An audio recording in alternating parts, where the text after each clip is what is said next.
Hello everyone and welcome back to another Torchlight Infinite video, bringing you the update after defeating Time 7 Traveler.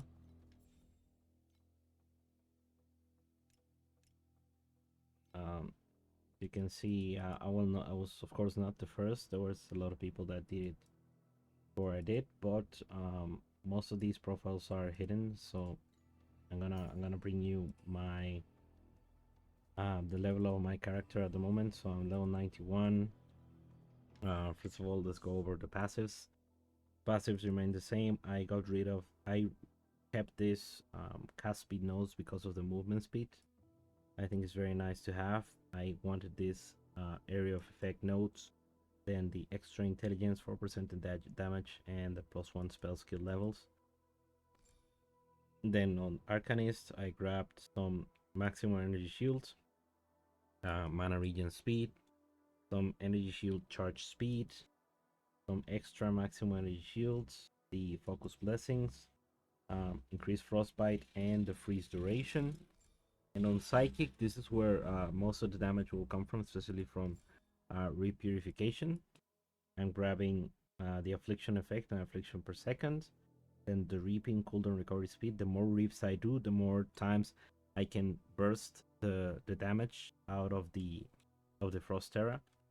And then again some energy shield charge speed. Skill effect duration is also very good for the buffs.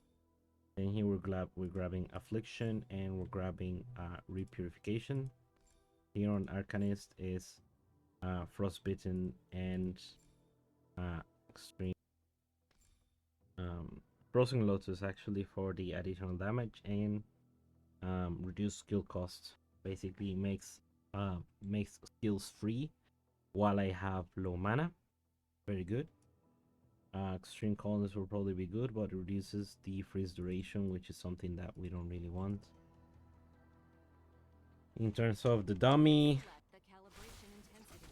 as you can see, the fight was somewhat comfortable with this level of DPS. I tried this at like 50 million. I wouldn't really recommend you try to kill the Traveler at 50 million. It was very cumbersome. So try to aim closer to 100 million.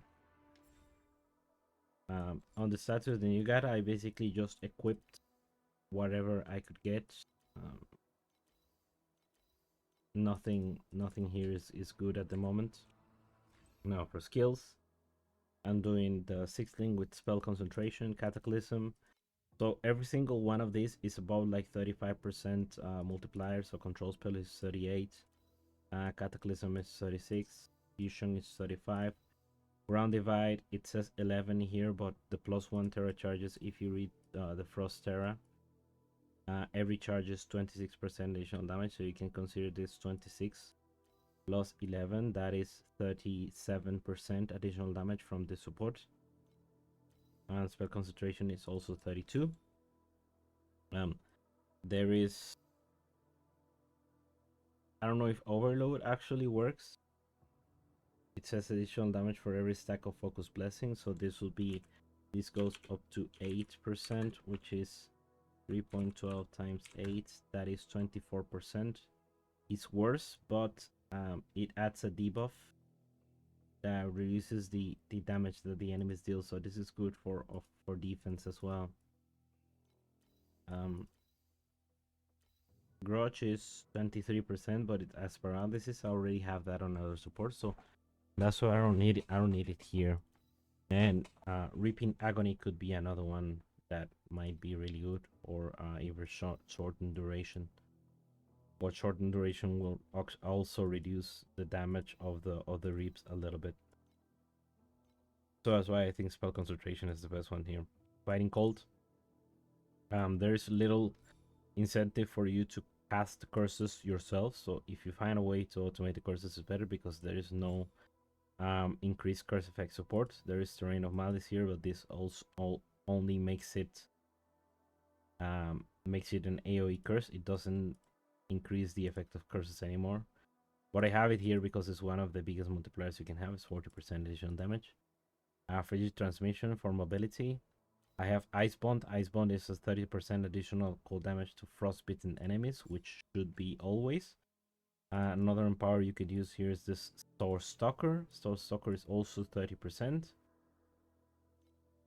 Yeah, Store Stalker. You could use Arcane Circle, which will give you additional spell damage, but this is more for AoE. And Secret Origin only gives us cast speed, so it's not a great thing. So it's basically Icebound or Star Stalker. And then Mana Boil is the other one that is good. This is 17%. This basically will be 100% of the time active. You use Well Fought Battle with preparation, so after 3 times this increases the effect by 30%. Mass Effect will always be giving this 20% additional effect, actually 40% because it's 2 charges.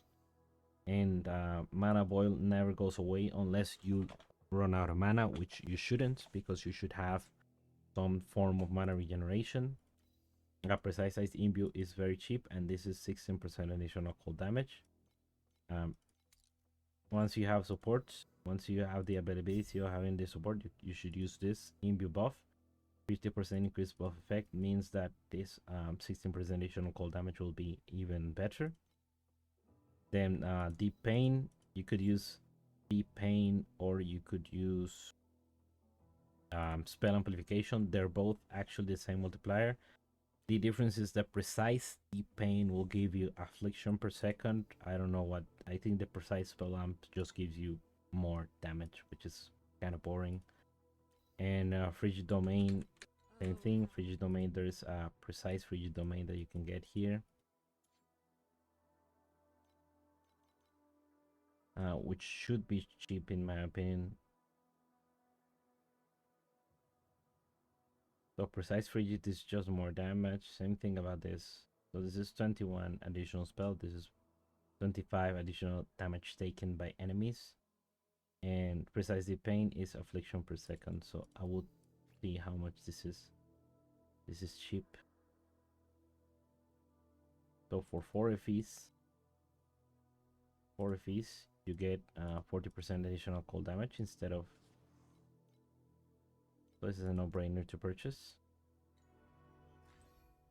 You equip that and you get even more damage. As you can see, those are the very quick wins that you can get early on to get yourself more DPS. Then for the candle, I purchased this for like 1 FE. It's just area, regain interval, and some cold damage. It's just some extra bits of damage. I haven't unlocked my second candle slot. The gear, I think this is what you care most about. I bought this Corrupted Marrow with energy. It came already with 61, and what you want is the max Terra charge stack that will give you a stack 26% additional damage. The Twilight Vestments I dropped. It is not very uncommon to get this one, but the good thing here is the +1 active skill level, and when I reap, I start recharging energy shield, which is very good defensively. Increases repeat duration, which I don't think works at all with repurification, because repurification will always remove every single will always deal the damage of the full duration of the DOT. Then this you drop during the campaign. You would probably replace this with a crafted amulet that has either an aura, sealed mana, or some just energy shield and intelligence. Here you want damage, energy shields, affliction effect. I don't think the cold damage to spells does anything for DOTs anymore. The belt, same thing, affliction effect. The boots, the King's Boon, these are also very cheap. You want to probably corrode this to increase the reap, or to reduce the cooldown of the reap actually.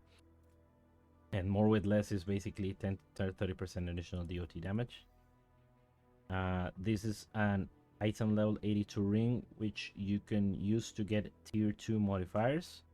You want to cap your resistances with this and get intelligence and damage in both rings. Intelligence, damage, and affliction effect. It's also a suffix that you want in the rings.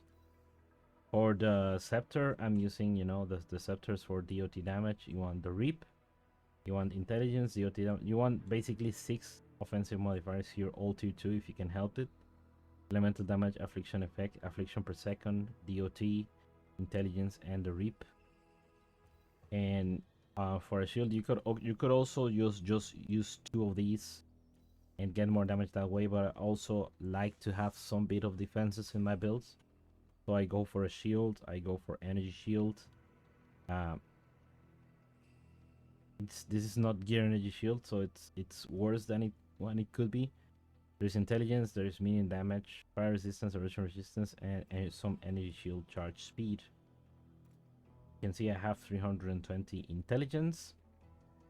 Apparently this is the DPS, but don't mind this number too much. And the survival, as you can see, I was still getting one shot by the traveler. But this level of survivability will make at least T7 farming be much of a breeze. You don't really have to worry too much about dying in T7. Probably you will to the new mechanic. The new league mechanic is it's fairly rippy in my opinion.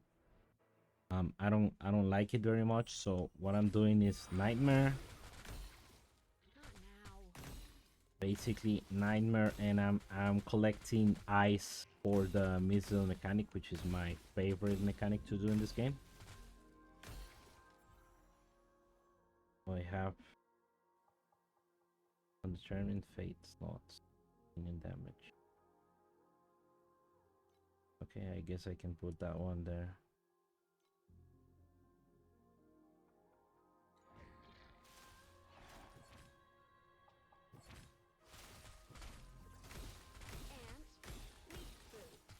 This is a T1, T7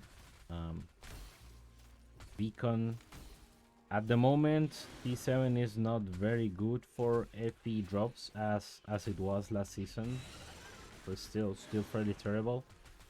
So your objective past defeating the T7 Traveler is to get into T8 farming as soon as possible, so you can actually start making currency. This mechanic in T7 is, in my opinion, unrewarding and difficult because the cards are very reapy.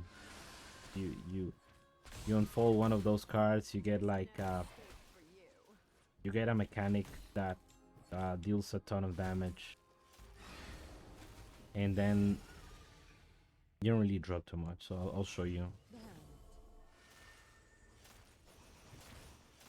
So this one, the old barrage with projectiles, this is not too bad. But then there is the devil